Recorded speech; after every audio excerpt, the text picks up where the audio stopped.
So friends, welcome to the channel of A plus law academy. I hope सभी लोग बहुत अच्छे होंगे, स्वस्थ होंगे, सुरक्षित होंगे। और आज जो है एक नए केस के ऊपर आज हमारा डिस्कशन रहेगा।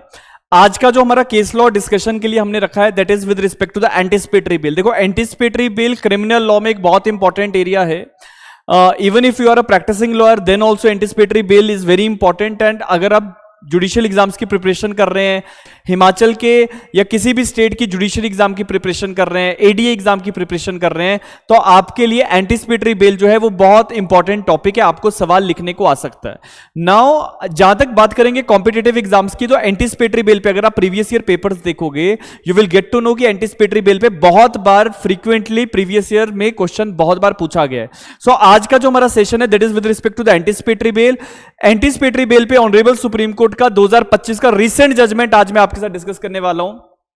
क्या ऑनरेबल सुप्रीम कोर्ट ने गाइडलाइंस दी हैं with respect to the anticipatory bail, वो आज के केस लॉ में हम डिस्कशन करेंगे। So let's proceed that what actually the honourable supreme court has stated with respect to the concept of anticipatory bail. देखो, तो आज का जो टॉपिक है that is entitlement to the anticipatory bell.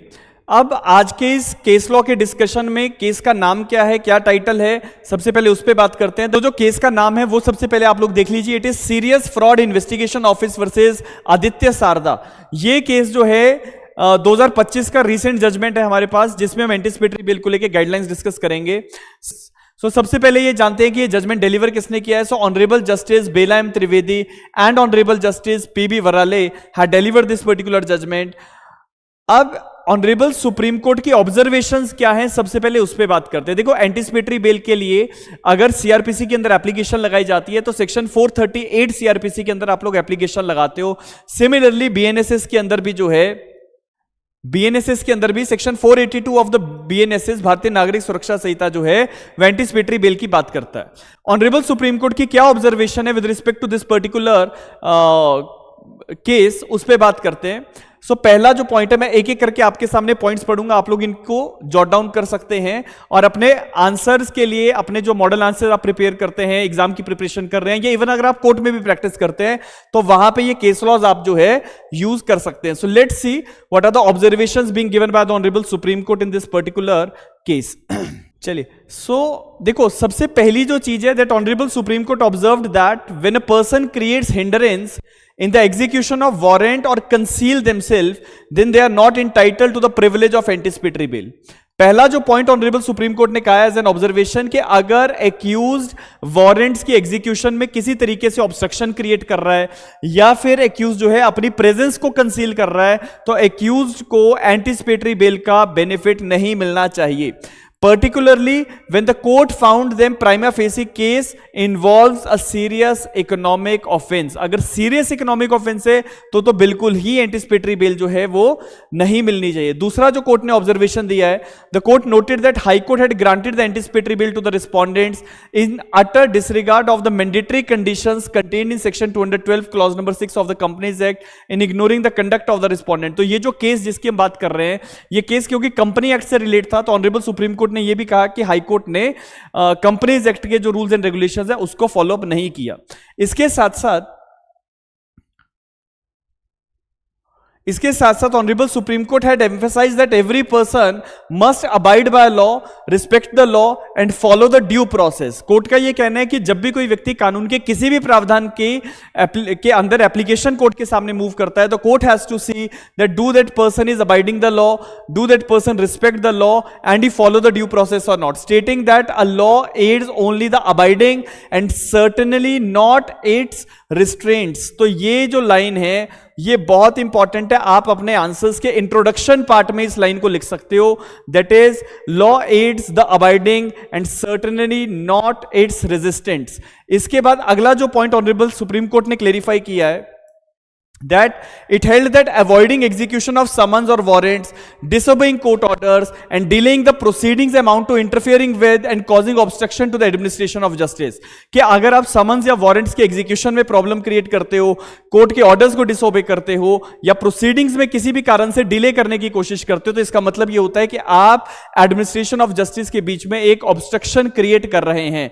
So finally as far as the anticipatory bail is concerned, यहीं पे BNSS से connected court ने एक चीज कही है that what is the section 482 of BNSS with respect to the anticipatory bail, तो लिखा हुआ है that section 482 of BNSS provides anticipatory bail allowing a person who fears arrest of a non-bailable offense to apply to the High Court or to the Court of Session for the pre-arrest bail. तो अगर कोई भी व्यक्ति CRPC के अंदर bail application anticipatory bell को लेके जो है वो मूव करता था, तो उस सिनेरियो में आपका सेक्शन होता था सेक्शन नंबर 438 CRPC, लेकिन वहीं पे अगर ये एप्लीकेशन BNSS के अंदर मूव की जाती है तो 482 CRPC के अंदर ये एप्लीकेशन जो है ये मूव की जाएगी। एंटिसिपेटरी बेल को लेके कुछ जर्नल पॉइंट्स आपको पता होने चाहिए, वो मैं आपको क्लियर कर रहा हूं। पहली चीज जो है, ये जो पॉइंट्स मैं आपके सामने रिलेट करूंगा ये BNSS के प्रावधान से रिलेटेड है। यहां पे सो लिखा हुआ है the provision replaced section 438 of the CRPC when the BNSS came into force on 1st of July 2024, ये पहला पॉइंट है। Second one is section 482 subsection 2 provides that courts may impose conditions include mandatory availability for police interrogation, prohibition against influencing the witnesses, restriction on leaving India without the court's permission। तो ऐसी कुछ एक restrictions या conditions court impose कर सकता है whenever the court is granting anticipatory bail। इसके साथ साथ the concept of anticipatory bail evolved from the 41st Law Commission report। ये पॉइंट बहुत इंपॉर्टेंट है, MCQs के लिए भी इंपॉर्टेंट है और अदरवाइज भी अगर आप मेंस के आंसर्स लिख रहे हैं वहां पे भी आप इस चीज को रेफर कर सकते हो कि 41st लॉ कमीशन की रिपोर्ट के थ्रू एंटिसिपेटरी बेल का जो कॉन्सेप्ट था ये इंट्रोड्यूस हुआ and subsequently it was incorporated in CRPC and now it is there in the BNSS also. While section 482 BNSS retains essential framework for anticipatory bail, it omits the factors that courts were previously required to consider under 438 of the CRPC, क्योंकि CRPC 438 के अंदर anticipatory bail को लेके कुछ और भी चीजें थी, लेकिन वो चीजें BNSS के अंदर जो है वो इनकॉर्पोरेट नहीं की गई हैं। इसके साथ साथ CRPC के कुछ प्रोविजन, जैसे कि CRPC में 438 में 1A 1B जो है, ये जो फॉर्मर सेक्शन 438 में प्रोविजंस हुआ करते थे with respect to the sexual offences, ये BNSS में नहीं इंट्रोड्यूस हुए हैं। Finally, as far as 482 subsection 3 of the BNSS, if a person grants anticipatory bail, is arrested without warrant, they shall be released on bail, and if the magistrate decides to issue a warrant, he must issue a bailable warrant in conformity with the court's orders. ठीक है, तो ये सारी चीजें anticipatory bell को लेके हैं। Case का नाम आपने ध्यान में रखना है, that is serious fraud investigation office versus Aditya Sarda 2025। Honourable supreme court has given this particular landmark judgment. So इस जजमेंट को आप लोग अपने आंसर्स में, अपने अगर आप शॉर्ट नोट्स बना रहे हो, एडीए की प्रिपरेशन कर रहे हो, जुडिशरी की प्रिपरेशन कर रहे हो, या इवन अगर आप कोर्ट में भी जा रहे हैं या फिर अगर आप प्रोसिक्यूटर भी हैं, सो सभी लोगों के लिए जजमेंट बहुत ज्यादा इंपॉर्टेंट है।